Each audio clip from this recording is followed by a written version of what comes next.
Algunos avisos para esta semana. En primer lugar, recuerden que el mes de marzo está dedicado a San José. Les invitamos, les aconsejamos que recen las letanías compuestas en su honor en sus familias. También les avisamos que, como decíamos el domingo pasado, estamos haciendo una rifa para las necesidades de nuestra capilla. La rifa será el domingo de Pascua. Se rifa una imagen cuaresmal de nuestro Señor Jesús, una imagen de Jesús Nazareno. Desde ya les agradecemos su colaboración. Recuerden que pueden comprar las boletas afuera de la capilla o en la librería. También recuerden que el día 19, lunes festivo, es la fiesta de la capilla de Bucaramanga, día de San José. Entonces, para que lo tengan presente, aquellas personas que tengan que viajar para allá, aprovechen a acompañarnos en la Santa Misa, en el almuerzo que tendremos después. También agradecer a todos su colaboración, su generosidad, su caridad con el hogar de niños que visitamos el día de ayer, especialmente no solamente por la ayuda material que nos entregaron, que nos dieron, sino también con la colaboración, todos los que fueron bastantes, a llevar un poquito de nuestro Señor, un pedacito de alegría a esos niños abandonados y tan enfermos. Dios se lo pague y se lo multiplique. También quería dar un pequeño aviso, no sea que luego empiecen los rumores de que hay cosas que se hacen a espaldas del Padre. Hay un proyecto que hemos comenzado de enseñanza en el priorato de niños y niñas, con la autorización del superior del distrito. Veníamos hace bastante tiempo intentando organizar algo, precisamente por ese problema que tenemos tan grande de la educación de nuestros hijos. Y se dio lugar con ese método llamado el colegio en casa, para no usar la palabra inglesa. Y tenemos algunas maestras que nos están colaborando. Entonces, si alguna familia, si algunos papás están interesados en ese proyecto que ya está en marcha, pónganse de acuerdo con el señor Ricardo Rizo. Lo importante es que hay unos estatutos, hay unos reglamentos a seguir para que no nos pase como pasó antiguamente. Cada uno quiere meter su cuchara, como se suele decir. Entonces hay unos estatutos, unos reglamentos que uno tiene que cumplir y que las familias tienen que cumplir para poder ingresar en ese proyecto. Entonces sepan que cuenta con la aprobación de nuestro superior de distrito y de un servidor. En el nombre del Padre, del Hijo y del Espíritu Santo. Amén. Hoy celebramos el cuarto domingo de Cuaresma. Los ornamentos son un poco raros, pero son ornamentos que permite la Iglesia como para atenuar, como para bajar un poquito, como la penitencia de la Cuaresma, en este domingo llamado de letare, de alegría. Por eso se ponen flores en el altar, por eso se toca el órgano solo, sin acompañar canciones. Por eso también los ornamentos bajan, podríamos decir, un grado de la penitencia del ornamento morado, una especie de blanquear el morado, y la Iglesia permite, hay un montón de iglesias que no lo tienen, el ornamento. Entonces uno a lo mejor ve fotografías del cuarto domingo de Cuaresma en otras iglesias y el ornamento pues no es rosado. No todas las iglesias, no todas las capillas lo tienen. No es obligación usarlo, pero es significativo de ese grado que la Iglesia baja en esta alegría dentro de la Cuaresma, para recordarnos que esta penitencia es para acompañar a nuestro Señor, para prepararnos a la Semana Santa y recordarnos que después hay un triunfo. Nuestro Señor no queda muerto, no muere en la cruz y se queda así, como derrotado. No, nuestro Señor resucita y vence a la muerte, al demonio, al pecado. Entonces, ese simbolismo, ese significado, más que simbolismo. Simbolismo siempre suena moderno y se puede malinterpretar. Es ese significado de estos ornamentos y de estas flores en el altar. Hoy hay un evangelio muy bonito de la multiplicación de los panes, pero uno siempre habla de él. Y hoy hay una fiesta muy particular de un santo. Normalmente uno habla a veces durante la semana de la fiesta de los santos, ahora últimamente menos, son todo ferias de Cuaresma. Pero como no todo el mundo viene, los domingos siempre es una historia muy pequeñita sobre la vida de un santo. Me gustaría hablar del santo de hoy. Hoy litúrgicamente no hay fiesta de santo, pero la Iglesia conmemora en su calendario a San Eulogio de Córdoba, mártir, arzobispo y mártir. Eulogio, esos nombres tan españoles y a veces tan raros que uno tiene hasta miedo de ponérselo a alguien, que realmente sirve y significa algo extraordinario. Eulogio significa el que habla bien, el que habla bien. Vivió en la ciudad de Córdoba, que estaba ocupada en su tiempo por los musulmanes, los seguidores del Islam, los cuales solamente permitían ir a misa a los que pagaban un impuesto especial. Y no solamente era un impuesto mensual, un impuesto anual, sino que era cada vez que se fuera a misa, cada vez que se fuera a la iglesia, tenían que pagar su impuesto, bajo pena de muerte. Y había pena de muerte para aquel que hablara en público, fuera de la iglesia, de nuestro Señor Jesucristo. Es decir, como decían actualmente, una religión de paz era y es el Islam, realmente. San Eulogio nace el año 800, de una familia que conservaba fervientemente el catolicismo, en medio de esa apostasía general, cuando la mayoría de católicos habían abandonado la fe por miedo al gobierno musulmán.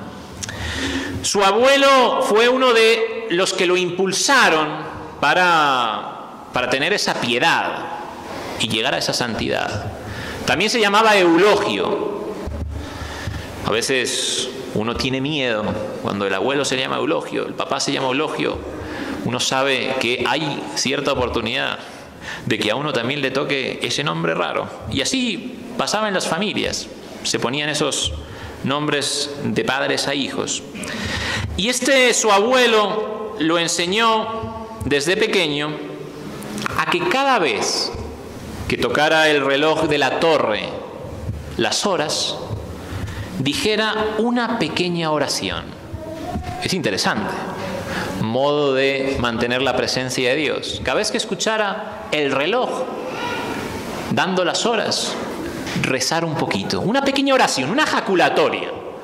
Y Eulogio siempre decía la que le enseñaba a su abuelo: Dios mío, ven en mi auxilio, Señor, ven a prisa a socorrerme. Es la oración que rezan los sacerdotes al iniciar cada una de las horas del breviario. Uno de sus biógrafos, de los que escribió sobre su vida, describe la juventud de Eulogio del modo siguiente: él era muy piadoso, muy mortificado, sobresalía en todas las ciencias, sabio, estudioso, pero especialmente conocía muy bien las Sagradas Escrituras, la Biblia. Decía este autor, su rostro, su cara, conservaba siempre la amabilidad, la alegría. Ser alegre y ser católico no es contradictorio, no es contradictorio. Era tan humilde que casi nunca discutía, y siempre se mostraba muy respetuoso con las opiniones de los demás. Y si no iba contra la ley de Dios, contra la moral, nunca los contradecía. Su trato era tan agradable que se ganaba la simpatía de todos los que hablaban con él. Su descanso preferido, podríamos decir, modernamente hablando, esa palabrita que tanto se usa, su hobby preferido era visitar las iglesias, visitar a las comunidades religiosas, visitar los hospitales. Eulogio era un gran lector. Aprovechen, las buenas lecturas llevan a la santidad, nos empujan. Aprovechen los buenos libros. Era un gran lector y por todas partes buscaba y conseguía nuevos libros para leer él o para prestar a sus amigos, a sus conocidos. Y siempre trataba de hacer llegar sus descubrimientos, los hallazgos, al mayor número posible de amigos y discípulos. Muchas veces uno en las conversaciones habla de cosas vanas, que no sirven para nada, no llevan a nada. Deportes, televisión, noticias. Pero ¿y el último libro que he leído? Que a lo mejor puede hacer mella, puede tocar el alma de la persona con la que estoy hablando, puede darle ese gustillo para leerlo, y a lo mejor que nuestro Señor se aproveche de esas palabras mías para cambiar su modo de ser, dirigirlo hacia el cielo. Todos los creyentes de Córdoba, especialmente los sacerdotes, los religiosos, se fueron naturalmente, reuniendo alrededor de Eulogio. Año 850, estalla la persecución contra los católicos de Córdoba. Muchos mártires, jóvenes, viejos, en gran número, y algunos católicos que en otro tiempo habían renegado de la fe por temor. Dios nuestro Señor les infunde esa valentía, repararon esa falta de valor y se presentaron ante los tribunales, ante los perseguidores, y murieron mártires. Cientos de mártires en la ciudad de Córdoba.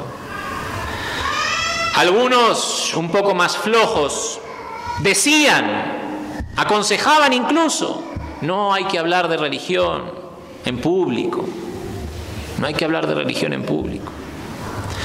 Pero San Eulogio se puso al frente de los católicos fervorosos y el gobierno musulmán mandó a Eulogio a la cárcel, y él, lejos de entristecerse, desanimarse, aprovechó esos meses que estuvo más tranquilo, sin tanto apostolado, para dedicarse a meditar, a rezar, a estudiar. Al fin logra salir de la cárcel, pero cuando sale se encuentra un panorama terrible en su ciudad. El gobierno ha destruido las iglesias, el gobierno ha acabado con la escuela donde él enseñaba, y el gobierno musulmán sigue persiguiendo a los que creen en nuestro Señor. Eulogio tiene que pasar 10 años huyendo de un lugar a otro, buscado como delincuente, por las ciudades, por el campo, escapando, predicando, adoctrinando, dando ánimos. 8 años después de ser hecho prisionero, en el año 858, muere el arzobispo de Toledo, y los sacerdotes y los fieles que conocían la fama de santidad de Eulogio lo eligen para ser el nuevo arzobispo de Toledo.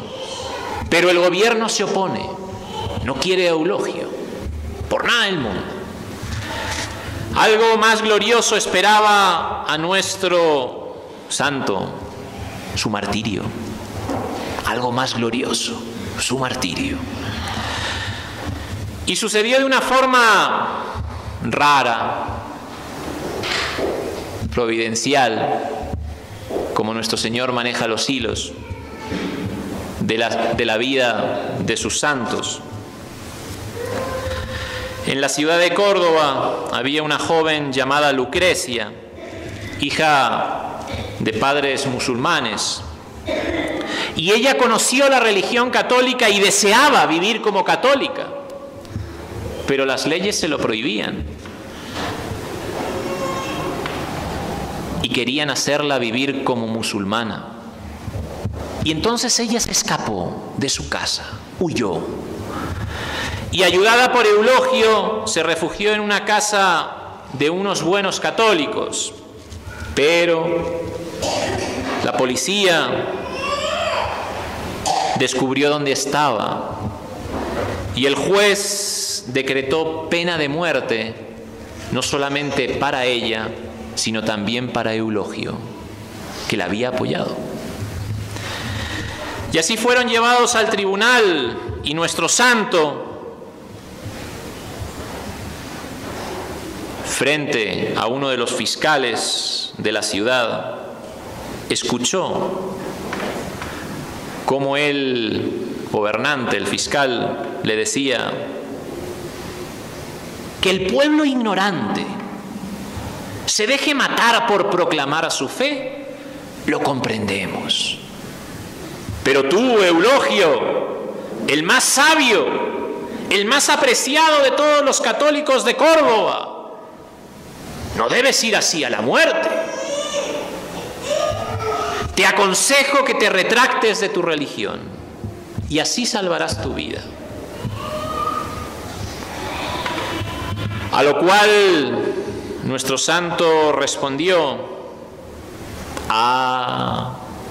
si supieses los inmensos premios que nos esperan a los que proclamamos nuestra fe en nuestro Señor Jesucristo, no solamente no me dirías que debo dejar mi religión, sino que tú dejarías a Mahoma y empezarías a creer en Jesucristo. San Eulogio de Córdoba era tan valiente que predicaba en las iglesias a los católicos, algo que hoy en día sería increíblemente salvaje contra las libertades más fundamentales. San Eulogio decía a sus fieles: si ustedes se hubieran o se cruzasen con Mahoma, cometerían pecado si no lo mataran. Tan malo es, tantas almas lleva al infierno. Y Eulogio siguió en el tribunal: yo proclamo aquí solemnemente que hasta el último momento de mi vida quiero ser amador y adorador de nuestro Señor Jesucristo. Y uno de los soldados, a imitación de la pasión de nuestro Señor, uno de los soldados que estaba a su costado le dio una bofetada en la mejilla derecha. Y Eulogio, con toda tranquilidad, dio vuelta a su cara y le presentó la izquierda. Y fue nuevamente abofeteado. Luego, después de esa valiente profesión de fe, lo llevaron al lugar del martirio y le cortaron la cabeza. Le cortaron la cabeza.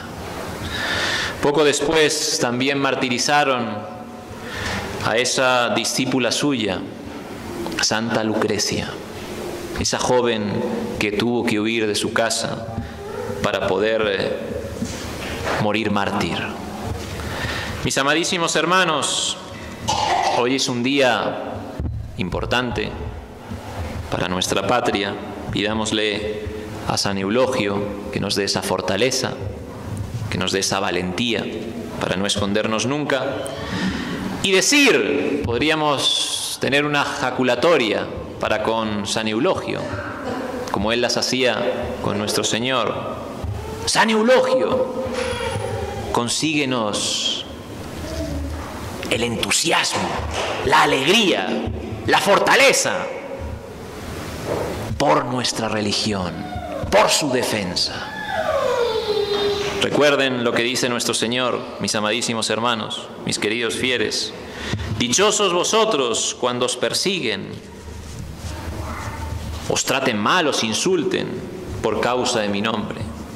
Alegraos, porque grande será vuestro premio en el reino de los cielos. Ave María Purísima.